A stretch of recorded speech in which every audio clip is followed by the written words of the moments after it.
Hello, good, here I am, number 39. I'm going to show you how it works and how you can configure the bracelet in number 39.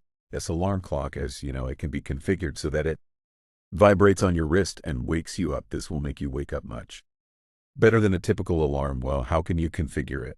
We are going to use the second plan menu, and now as you can see the time that we are going to sleep and the time that the bracelet is going to wake us up no longer appears. We will click on the activated alarm above that, and now slide down. As you can see, when we press alarm activated at the exact time.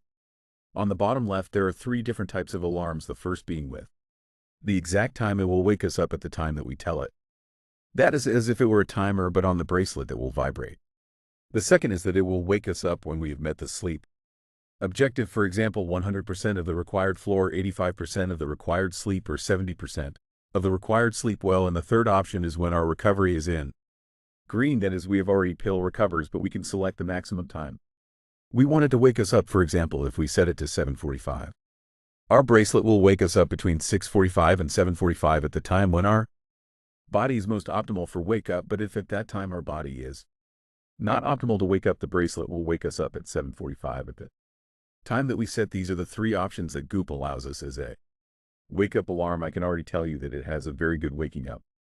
With this vibration, I've left you a gift in the description, which is a link where you can purchase this bracelet with a month completely free if you buy it annually for the month, or it costs €30, so I would discount €30. This is all. See you later. Thank you.